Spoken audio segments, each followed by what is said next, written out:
Quick disclaimer, what you're about to watch is extremely straightforward. I've been posting on LinkedIn 4 times a day for the past 90 days, and what I've learned is extremely simple. The goal of this video is to give you a tutorial to everything I wish I knew when I started on LinkedIn. We're going to break down 5 things. 1, defining your goal and mission. 2, optimizing your profile. 3, having a good personal title. 4, how to comment and the importance of comments. And 5, how to post and the importance of posts. And before we get into LinkedIn, I want to start with an analogy. We all know how to be healthy. We can eat less, drink less, work out more, yet 42% of the US population is obese. A lot of tips in this video are going to be obvious, as in the only way to go viral is to actually post and actually engage with your audience. There is never going to be one secret hack to going viral on LinkedIn. I'm trying to point out the obvious to you and help you act on that obvious. No one action will ever get you the result you think. When you get the ACT score, that doesn't automatically mean you're getting into an Ivy League school. It also depends on your Common App, your essay, your extracurriculars. Same with getting a job. It's not just your resume. It's not just your interview. It's an amalgamation of things. Same goes with your body. You know, when you're going to the gym and also eating and sleep, all these factors play into it. And even same with your relationships. It's not one thing about you why your partner loves you. It's the whole picture. And the same goes for LinkedIn and making content on LinkedIn. But let's dive into number 1, the most important thing, defining your goal and mission too, if you're trying to be a content creator. This to me is the most important part of the video because some want to use LinkedIn to get a job at an MBB consulting firm like I did. Some want to use it to just get a random job, period, or some want to use it to become the next Alex Hermosi. I'll divide this into 3 categories. 1 is clout. Example, you want people to care about what you say. You want to just build a personal brand. Valid. It's understandable if you have this goal. It's just helpful to write it down. 2 is money. Maybe you're a startup founder looking to gain more users, or you're just trying to get a job. And 3 is impact. You might be a professor trying to scale your teachings, or that's probably the best example I have with this. And the reason this is so important is because when you post on LinkedIn or any other social media, this isn't just LinkedIn, over 90% of your posts are going to be seen by practically no one. It's those 10% of posts that are going to do all the efforts. When you're posting to this slew of no one, it's really important to think about your goals and be aligned with that because things are going to go well and things are not going to go well. And having that really keeps you grounded and motivated at the same time. So I recommend that you write down that goal and you keep referencing it every week because what you want to do on LinkedIn is to help you achieve that goal. So overall, write down the goal and make sure what you're doing on LinkedIn aligns with that goal. And if you're making content, it's helpful to have a mission too, because that makes your content bigger than yourself and gives your audience a road to go on with you. I can give you a few examples. For me, my mission is to create content I wish I knew when I started LinkedIn. For John Hu, it's to give a business education better than Harvard for free. For Edwin Yun, it's to make private equity more accessible. And for Ali Abdal, it's to help us become more productive. These are missions that the creators are taking you on a journey with. And by watching your content, you're helping the creator and yourself together achieve that mission and that goal. So that's why if you're a content creator, having a mission is very important in addition to a goal. Because the reality is it took me 4 months to hit 1 million impressions. It's probably going to take you the same, but you should assume it's going to take you even longer. So having a goal and a mission really keeps you grounded, and it's also a fun thing to go on with your audience. But let's move into the next one. Let's get into optimizing your profile now. For most, LinkedIn is your first impression, whether you realize it or not. If you just got hired at a firm, all your coworkers are looking at your profile and you're probably looking at theirs too. If you're about to go on a date with somebody, you're probably checking their LinkedIn before. So here's one simple question to ask about your LinkedIn profile. Would I want my future boss or partner to read this? If the answer is no, you should really think about updating it. I mean, if you want people to follow you or hire you, you can't expect them to put that effort into following or hiring you if you're not putting the effort into your LinkedIn profile. 73% of the US has a LinkedIn account. People are checking it. And I don't have enough time to break down every single section and what works well, what doesn't, but I just want to give you the high level of what to do and what not to do. So when someone clicks on your profile, you want to validate their click. You want them to be like, okay, this is someone I want to date. This is someone I want to do business with. This is someone I want to interact with. This is someone I want to message. And here's how you do this. You do this on 2 fronts. And this is my behavioral decision scientist, which is my major at Brown. And I'm probably going to talk about it way too much in this video, but this is why I think these 2 things are really important. The first is social proof. And that's that the reality is people copy the behavior of other groups. That's what social proof means. And how you do this is you show the viewer that they're not alone in liking you. So there goes the pen. The only rational thing to do after seeing your profile is to follow you. So how you do this is you want to pin some of your highest engagement posts. Put accomplishments in your profile and your experiences that show that you're not alone, that people aren't alone in liking you. They're not going to be alone when they follow you. So use this to your advantage because people love crowds. So after you've taken advantage of social proof, you want to explain your channel, because when someone's going to work with you or if someone's going to hire you, you want to explain what you do and how you can add value. So the goal is to close the deal. After there's social proof and they're ready to follow you, they want to close the deal to know what they're going to follow you, because you don't want some graphic designer in California following you if you're trying to get a software engineer to follow your company and then maybe hire them. So you get the gist. So what I like to do is, again, I'm a huge fan of pinning posts, but pin posts that show what you're building or why you're doing, why you're qualified. But the key here is to think of it as a movie trailer.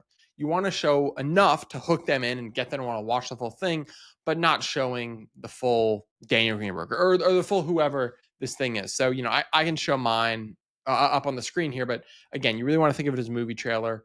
You want to lock them in or hook them in with social proof, explain why they're going to follow you, and that'll make a good profile. The next thing is personal titles, and personal titles is really the most slept on thing, because what you want to show to the reader or the hire or whoever's viewing your profile, that you care about their time. And you care about their time because you're not going to waste their time reading a bunch of words like product management, security, IT, Bitcoin, all this stuff. It doesn't add value to them and it doesn't show clearly what you do. So you want to have your personal title be 68 characters if you're connected and 63 characters if you're not. So that's why I like to just do 63, because the follow button on the feed steals those 5 characters. And I'm going to read off what actually works. I can show you some examples why. Like having economics at Brown University, that works. CS at Brown, line. Incoming at Netflix, good. This line is a good way to just cleanly divide and make your profile look more premium. Like product manager at Stripe, works. VP of sales at Salesforce, works. Business operations, line. Strategy, line. Product management, line. IT, doesn't work. That doesn't show what you are, how you add value. Social, none of that. It could be anyone, anywhere. The goal isn't to list everything you've done. It's to make someone want to click. And this is key here, because when you're commenting or when your feed's there, you want people to click on your profile and be like, that's someone I want to learn from and hear from. So yeah, again, it's a good first impression, and it's a job or audience magnet that makes people maybe feel interested. So yeah, overall with this, I would just cut it to 63 characters and you should be good. Try to make it as punchy as possible, and spending a lot of time on it, your future reader will thank you for spending the time on it. Every word should earn its spot. Lastly, comments. I don't know if I talked about this before the mic went out, but they're an underrated growth hack. I talked to Noah Greenberg about this in an episode of Connection Accepted, and that's how he did a lot of his business. Like I've had comments get 14,000 impressions, 20% of my weekly impressions come from it. And these aren't even that good comments, but there are 3 reasons you should comment. The first one is empathy, because think about it. If you put all that time and effort into a post, when some people comment about it, you feel good. Like, why wouldn't you want to lift up others and give someone that positive validation and support your friends? So the first one is empathy. The second one is LinkedIn is starving for content. As you can see here, LinkedIn wants you to take 3 actions per week, knowing that most people will take 0. I mean, yeah, I'm a little excessive doing over 100 comments, but the reality is, if you can just do a few comments, LinkedIn is starving for content, and your comments don't need to be that good because they're starving for content so badly. So again, empathy, LinkedIn starving for comment. The third one is networking. And I met Edwin Yun this way, and a lot of other people. I'll comment on his stuff, he'll comment on mine, we'll exchange a few DMs, and now we're great friends. Because think about it. If someone posts a lot on LinkedIn and you want to get in touch with them, content creators read their comments. That's just the reality of it. So if you comment on their stuff and then you DM them, they're more likely to respond to you than someone who didn't comment, because they know you're actually interested in their stuff and may actually add value as a viewer, because people want to help their audience. That's typically why people get into content creation. So here's how to write a good comment to hopefully get some of these results. I like to think of it honestly as a mini post, because it's being projected to your entire network anyways. So it needs a hook, something to loop people in. The second one is a good personal title, because that's almost part of the comment, who you are, and you want to loop them in to click on your profile, because that's really the goal of a comment, to like get them to follow you, like you, whatever. And the third thing, which is pretty key, is to add to the conversation. You don't want people like that just say thanks or nice post. You want to talk about what you did with a friend last weekend and how that relates to this post, and then tag them. And you want to continue the conversation and add something of value that makes that original author of the post be like, huh, interesting. And then they'll respond to your comment a few times. And they'll be like, oh, this person's interesting. When you DM them, they're more likely to reply and have a conversation with you. Posting, let's break this up into two sections.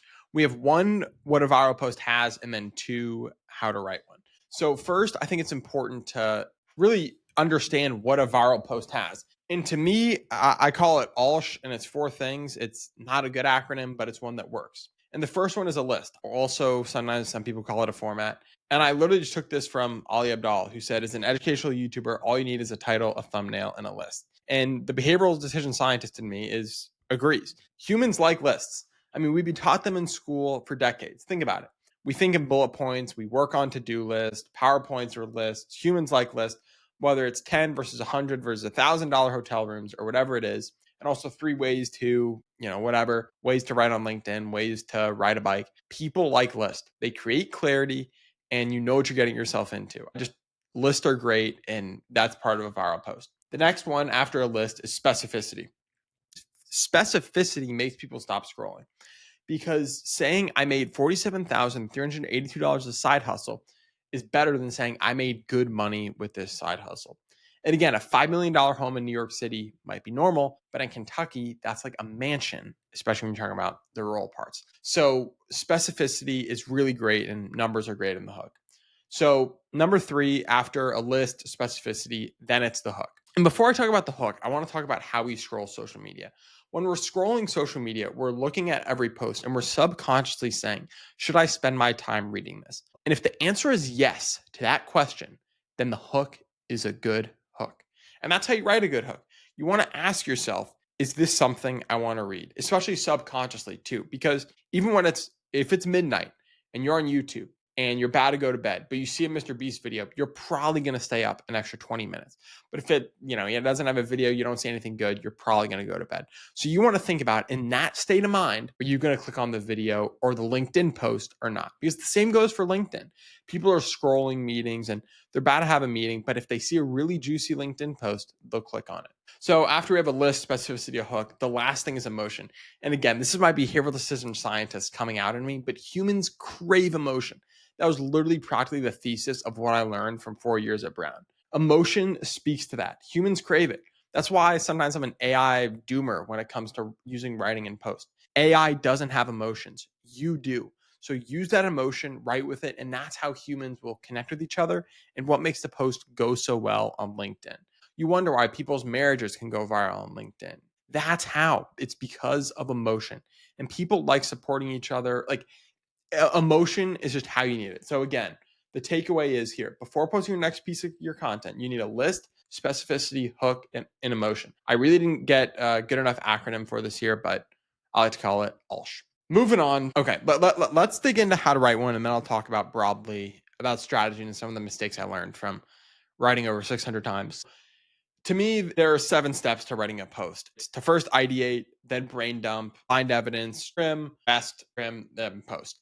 So let's just break each one down real quick. And I don't want to spend too much time about this because posting can be pretty personal per person and you can't really scale creativity, but I'll tell you what I do and hopefully this can add value. So the first one is to ideate. To me, I have a million ideas every day, whether I'm walking, some people get it, in the shower, some people get ideas, I don't know, talking to their friend right before they go to bed. Scrolling on LinkedIn is a good place of inspiration for some. You need to just have a source of where you can ideate and just think freely. And I like to have a notes app, and that's what a lot of other famous rappers and LinkedIners that we've interviewed on the Connection Accepted podcast, they all do the same thing. They have an idea, and when they have this idea, they write it down in a notes app or a Google Doc or whatever it is. And so then when it comes time to write, they can take one of these hooks. So the first time is to ideate. So then after you've ideated and you're ready to write, step number 2 for me is the brain dump. So you take a hook from the Google Doc, the notes app, and you write everything you want to say about this.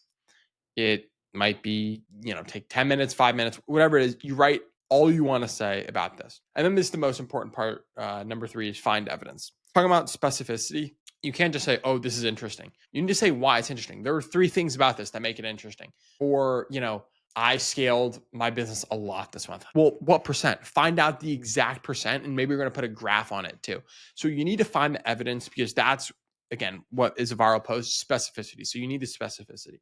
So then once you found the specificity, you've brain dumped, you've ideated, you then need to trim. And this is a pretty critical part, because the reality is the less words in a LinkedIn post, the more time you're saving the viewer. And the viewer really appreciates that. And when you really appreciate the viewer's time, they'll really appreciate your posts. So trimming is incredibly helpful here, and is honestly a really critical step. And you should really try to remove as many words as possible that are not necessary, conveying your message, what you're trying to say, the takeaway, and the mission. So after you've trimmed, you need to rest. And I really don't know the psychology behind this, but after you rest, give yourself an hour, 2 hours, even a night of sleep.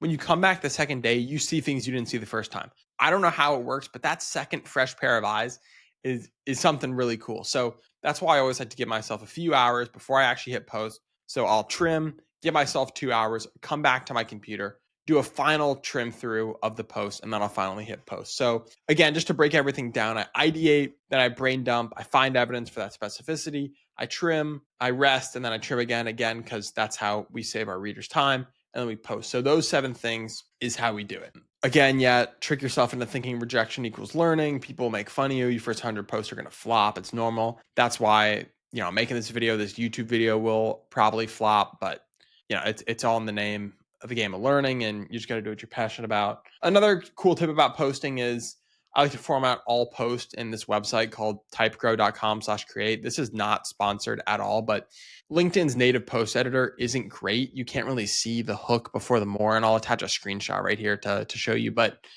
this free tool essentially just helps you format it before the more, and I like to really optimize what's going to be put there before the more to hook in the reader as much as possible. So I like that. Now, let me briefly touch on strategy. For strategy here, my biggest mistake starting LinkedIn was really in the strategy department. And I was treating LinkedIn like a movie theater, not a TV show. And here's what I mean. So essentially, yes. So I was making movies that would jump between business breakdowns like documentaries, or flight hacks like thrillers, or my protein bagel journey, which is almost like a reality show.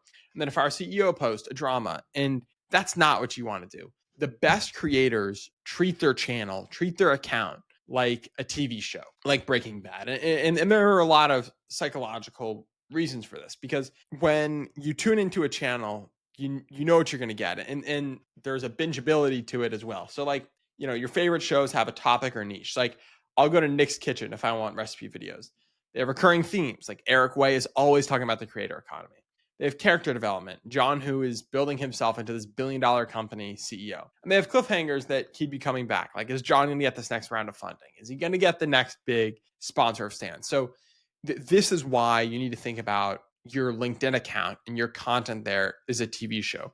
You want to pick a niche, stick with it, and just post a lot. And then if you realize after 2 months you don't like that niche, you can switch niches perfectly. As you can see here, I was in 4 niches and still got 3 million views, but I didn't have a lot of that same recurring viewership that you want to really build a fan base and a stronger community. And that's why I'm now fully sticking to this niche of posting about what I wish I knew, posting about LinkedIn. You'll see a lot of LinkedIn takes from me on my page. So my fix was dedicating my account to posting on LinkedIn. It connects to my 1 story arc of helping you become a better LinkedIn creator. I'm trying to think about if I missed anything before I get into my conclusion here. So overall, we just hit on defining your goal and mission, optimizing your profile, your personal title, how to comment, and how to post. I mean, that was fast. And I'm sorry if I talk too fast for some of the people in the audience. Feel free to move slower. But there's some final things I want to say, and that's that. And I know how ironic this sounds, but 99% of LinkedIn gurus give you bad advice. And I understand how ironic this sounds. 99% of this is really honestly probably not helpful. But like some experts are going to say to post at 9 a.m., some at 1 p.m., some at midnight, whatever it is. But posting frequency doesn't matter. Yeah, I disprove this myth. Getting posts with 100,000 impressions, these times like 2:30 a.m., 4:30 a.m., 8:30, whatever. The reality is all viral posts share a theme of adding value and evoking emotion no matter what time they're shared. So if you make viral content, people are going to see it regardless of how many times you post it or when you post it. I posted 5 times a day to figure this out myself. I'm almost out of water here, so I know this video needs to end and I've been talking too much. Again, just to recap, to go viral on LinkedIn, to gain a following, you just have to post a lot and you have to comment a lot. You'll learn all the things I said in this video too. So I hope this could add some sort of value to you. Connect with me on LinkedIn at Daniel Greenberg and stay tuned to learn more about posting on LinkedIn. Thanks.